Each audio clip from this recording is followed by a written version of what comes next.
ನಮಸ್ತೆ ಎಜಿ ನ್ಯೂಸ್ಗೆ ಸ್ವಾಗತ. ಪ್ರತಿ ವರ್ಷದಂತೆ ಈ ವರ್ಷವೂ ಕೂಡ ಕಲ್ಯಾಣ ಕರ್ನಾಟಕ ಭಾಗದ ಯಾದಗಿರಿ ಜಿಲ್ಲೆಯ ವಡಗೇರಿ ತಾಲೂಕಿನ ಪ್ರಸಿದ್ಧ ಕ್ಷೇತ್ರವಾದ ಗೋನಾಲ ಗ್ರಾಮದ ಆದಿಶಕ್ತಿ ಶ್ರೀ ದುರ್ಗಾದೇವಿಯ ಜಾತ್ರೆಯು ಜನವರಿ 28ರಂದು ಅತ್ಯಂತ ಸಂಭ್ರಮದಿಂದ ಜರುಗಿದೆ. ಬೆಳಗ್ಗೆ 4 ಗಂಟೆಗೆ ಕೈಯಿಂದ ಪಾಯಸ ತಿರುಗಿಸುವ ಪವಾಡ ಕಾರ್ಯಕ್ರಮದ ನಂತರ 9 ಗಂಟೆಯಿಂದ ಮಧ್ಯಾಹ್ನ 1 ಗಂಟೆಯ ತನಕ ಮಕ್ಕಳ ಜವಳ ಕಾರ್ಯ ನಡೆದಿದ್ದಾವೆ. ನಂತರ ಸಾಯಂಕಾಲ 5:30ಕ್ಕೆ ಶ್ರೀ ದುರ್ಗಾದೇವಿಯ ಮಹಾರಥೋತ್ಸವ ಅತ್ಯಂತ ಸಡಗರ ಸಂಭ್ರಮದಿಂದ ಜರುಗಿದೆ. ರಥಕ್ಕೆ ಫಲಪುಷ್ಪ ಹೂ ಹಣ್ಣುಗಳಿಂದ ಅಲಂಕಾರ ಮಾಡಲಾಗಿತ್ತು. ರಥೋತ್ಸವಕ್ಕೆ ಭಕ್ತರು ಉತ್ತತ್ತಿ ಬಾಳೆಹಣ್ಣು ಎಸೆದು ಭಕ್ತಿ ಸಮರ್ಪಿಸಿದ್ದಾರೆ. ರಥೋತ್ಸವದ ನಂತರ ಜೋಗುತಿ ಕುಣಿತ, ರಾತ್ರಿ ಭಜನಾ ಹಾಗೂ ವಿವಿಧ ಸಾಂಸ್ಕೃತಿಕ ಕಾರ್ಯಕ್ರಮಗಳು ಆಯೋಜನೆ ಮಾಡಲಾಗಿತ್ತು. ಈ ಜಾತ್ರಾ ಮಹೋತ್ಸವಕ್ಕೆ ಕರ್ನಾಟಕ ಸೇರಿ ಆಂಧ್ರ, ತೆಲಂಗಾಣ, ಮಹಾರಾಷ್ಟ್ರ, ಗುಜರಾತ್ ಹಾಗೂ ಇನ್ನಿತರ ಭಾಗಗಳಿಂದ ಜನಪ್ರತಿನಿಧಿಗಳು, ವಿವಿಧ ಪಕ್ಷದ ರಾಜಕೀಯ ಮುಖಂಡರು, ಸುತ್ತಮುತ್ತಲಿನ ಗ್ರಾಮದ ಭಕ್ತಾದಿಗಳು ಭಾಗವಹಿಸಿದ್ರು.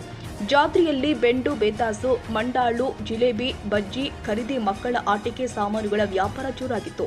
ಮಕ್ಕಳು ಜೋಕಾಲಿ ತೊಟ್ಟಿಲಿನಲ್ಲಿ ಕುಳಿತು ಸಂಭ್ರಮಿಸಿದ್ರು.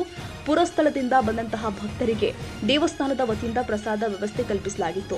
ಯಾದಗಿರಿ ಸಿಪಿಐ ಸುನಿಲ್ ಮೂಲಿಮನಿ ಮಾರ್ಗದರ್ಶನದ ಮೇರೆಗೆ ವಡಗೇರಿ ಪೊಲೀಸ್ ಠಾಣೆಯ ಪಿಎಸ್ಐ ಮೈಬೂಬಾ ಅಲಿ ನೇತೃತ್ವದಲ್ಲಿ ಸೂಕ್ತ ಪೊಲೀಸ್ ಬಂದೋಬಸ್ತ್ ಕಲ್ಪಿಸಲಾಗಿತ್ತು. Nizamuddin, Yadgir, AG news.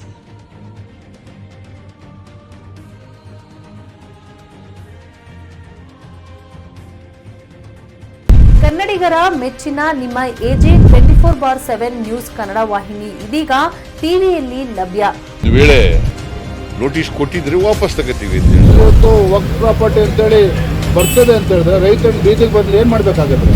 ಯಾರು ವೋಟ್ ಹಾಕಿಲ್ಲ ಅಂದ್ರೆ ಗ್ಯಾರಂಟಿನೆಲ್ಲ ಸ್ಟಾಪ್ ಮಾಡ್ಬಿಡ್ತೀವಿ.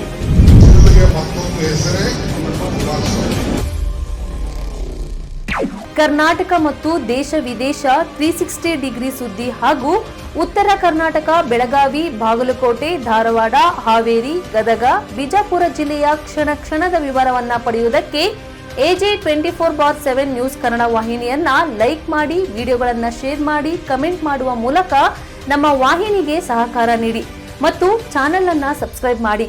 ಧನ್ಯವಾದಗಳು.